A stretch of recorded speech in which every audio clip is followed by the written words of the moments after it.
Assalamualaikum warahmatullahi wabarakatuh. Saya Muhammad Alvindar Rahman dari R5L dengan NPM 2022-435-01174. Di sini saya akan menjelaskan proses dari mini project penambangan data saya yang berjudul klasifikasi kesehatan mental berdasarkan screen time menggunakan regresi logistik. Yang pertama saya akan menjelaskan latar belakangnya. Di era digital saat ini, penggunaan perangkat elektronik telah menjadi bagian penting dalam kehidupan sehari-hari. Aktivitas digital seperti bersosial media, menonton video, atau bermain game memberikan kemudahan, namun juga membawa konsekuensi terhadap kesehatan mental seseorang jika dilakukan secara berlebihan. Fenomena ini bisa kita kenal dengan istilah screen time pada gadget kita, yaitu durasi waktu yang dihabiskan individu untuk menatap layar. Dengan menggunakan regresi logistik, kita dapat melakukan klasifikasi kesehatan mental berdasarkan data screen time, seperti membedakan kondisi sehat dan tidak sehat secara efisien dan interpretif. Selanjutnya ada rumusan masalahnya.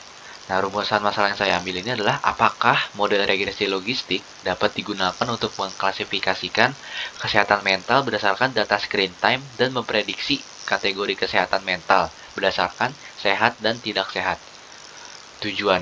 Tujuan dari proyek ini adalah untuk menganalisis hubungan antara screen time dengan kondisi kesehatan mental berdasarkan data kebiasaan digital. Lalu ada dataset dan deskripsi data.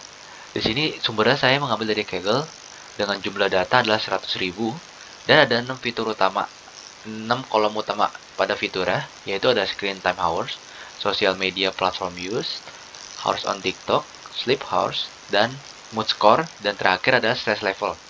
Contoh datanya adalah seperti berikut, di mana screen time-nya adalah 9 jam, sosial media yang digunakan adalah ada 2, yaitu Instagram dan TikTok. Waktu yang digunakan untuk TikTok adalah 4 jam, dan waktu tidurnya adalah 5 jam. Mood score adalah 6 dari skala 1 sampai 10, dan stress level adalah 8 dari skala 1 sampai 10. Maka ada namanya stress level, itu adalah tidak sehat. Selanjutnya adalah proses eksplorasi dan pemrosesan data, di mana saya akan melakukan pemeriksaan missing value dan tidak ditemukan nilai kosong pada dataset. Ada pendeteksian nilai outlier menggunakan z-score dan data dengan nilai lebih dari 3, standar deviasi pada fitur numerik akan dibuang. Lalu ada one hot encoding, dan di mana kolom social media platform use diubah menjadi beberapa kolom biner. Lalu ada scaling. Scaling ini adalah kolom numerik distandarisasi menggunakan standar scaler. Transformasi target, yang dimana kolom stress level dikonversi menjadi stress label dengan nilai 0 adalah tidak sehat, yang dimana stress lebih dari sama dengan 5, dan 1 adalah sehat dengan nilai stress adalah kurang dari 5. Lalu ada metodologi data mining, di mana saya menggunakan metode regresi logistik, dan alasannya adalah sangat cocok untuk melakukan klasifikasi biner dengan interpretasi hasil yang memudahkan dan efisien. Dan ada hasil dan evaluasi model, di mana regresi logistik ini menghasilkan akurasi sebesar 84%, presisi adalah 96%, recall 84%, F1 score adalah 89%. Dan berikut adalah visualisasi confusion metric. Oke, selanjutnya kita langsung aja masuk untuk proses pengkodeannya dari awal sampai proses akhir. Sini pertama saya melakukan upload data. Di sini saya upload berupa datanya adalah CSV. Lalu kita akan melakukan import. Sini ada logistic regression, standard scaler, cross-wall score, trend test split, matrix, confusion metric display, classification report, one hot encoder, dan stats. Lalu kita akan melakukan load dataset, di mana menggunakan pdread.csv.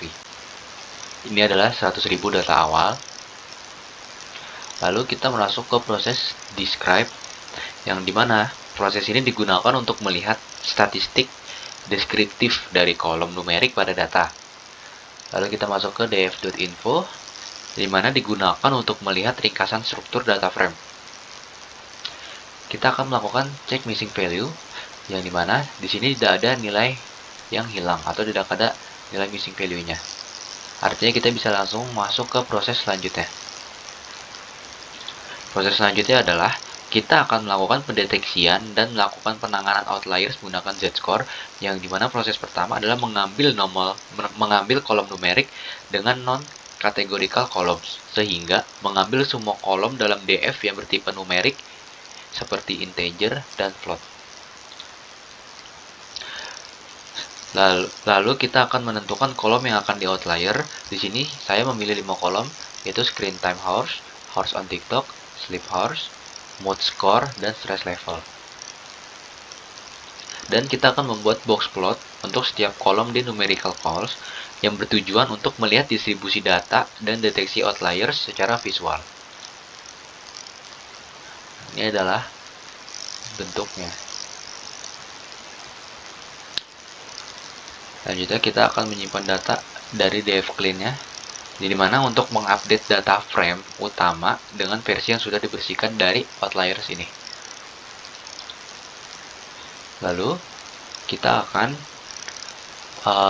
melabelkan df stress level, yang dimana kita akan mengubah kolom stress level yang awalnya adalah angka kontinu menjadi stress level yang memiliki kategori biner dan menunjukkan apakah orang tersebut tidak sehat atau sehat, yang dimana jika nilai X pada stress level lebih dari 5, maka akan masuk kategori 1, yaitu tidak sehat, dan jika kurang dari 5 akan masuk kategori 0, sehat. Lalu kita akan masuk ke proses encoding. Nah, di proses ini itu untuk mengubah kolom kategorikal social media platform use menjadi bentuk numerik biner. Dan di sini ada drop first, yang dimana artinya itu kolom pertama akan dibuang untuk menghindari redundansi data. Selanjutnya, kita akan melakukan proses scaling atau standarisasi pada kolom numerik agar memiliki skala yang setara, yaitu mean-nya itu adalah 0 dan standar deviasinya adalah 1. Nah, jika kita dilihat dengan describe, maka pada mean ini kebanyakan nilainya adalah mendekati 0, seperti 1, minus 4, 3. Maaf. Dan pada nilai standar deviasinya adalah sudah rata pada nilai 1. Selanjutnya, kita akan melakukan untuk memisahkan fitur dan label, di mana ada nilai X dan Y. Dan kita akan melakukan proses split data. Nah, proses ini dilakukan untuk membagi dataset menjadi data training dan data testing. Lalu kita akan melakukan proses latih model untuk melatih model klasifikasi menggunakan regresi logistik dan menggunakan kelas weight balance. Ya, di sini saya menggunakan new df untuk mengubah stress level yang sebelumnya menjadi stress label agar mempermudah pembacaan data. Nah, pada bagian ini digunakan untuk membandingkan hasil prediksi model dengan label aslinya dan membentuk sebuah tabel evaluasi sederhana. Nah, jika kita melihat data asli, di sini adalah true-nya adalah nilainya bernilai 0 dan predik adalah 0, yang artinya ini adalah tidak sehat. Pada data asli yang pertama, screen time-nya adalah 10 jam, sosial media yang digunakan adalah 2 menit, hours on TikTok media yang digunakan adalah 2, hours on TikTok adalah 5,3 jam, dengan tidur adalah 4,4 jam. Nah, stress level adalah 10. Berarti data ini menunjukkan kalau ini adalah tidak sehat. Akurasinya adalah 0,84 atau 84%, presisinya adalah 96%, recall adalah 84%, dan nilai F1 score adalah 89%. Dan terakhir di sini adalah data dalam confusion metric. Interpretasi dan pembahasan. Berdasarkan hasil klasifikasi dengan algoritma regresi logistik, model memiliki performa sebagai berikut, yang dimana akurasinya adalah 84%, presisinya 96%, recall 84%, dan F1 score 89%, dengan interpretasi confusion metric sebagai berikut. Pembahasannya, nilai akurasi yang tinggi sebesar 84% menunjukkan bahwa model cukup baik dalam melakukan klasifikasi. Presisi yang tinggi sebesar 96% menunjukkan bahwa dari semua prediksi tidak sehat, sebagian besar benar. dengan recall 84% menunjukkan bahwa model mampu menemukan 84% dari seluruh data yang benar-benar tidak sehat. Nilai Evans score sebesar 89% menunjukkan keseimbangan yang baik antara presisi dan recall. Kesimpulannya, model regresi logistik dapat digunakan untuk memprediksi kondisi kesehatan mental berdasarkan durasi screen time dan perilaku digital lainnya. Dan sarannya adalah melakukan beberapa model lain seperti random forest untuk perbandingan. Sekian dari saya. Wassalamualaikum warahmatullahi wabarakatuh.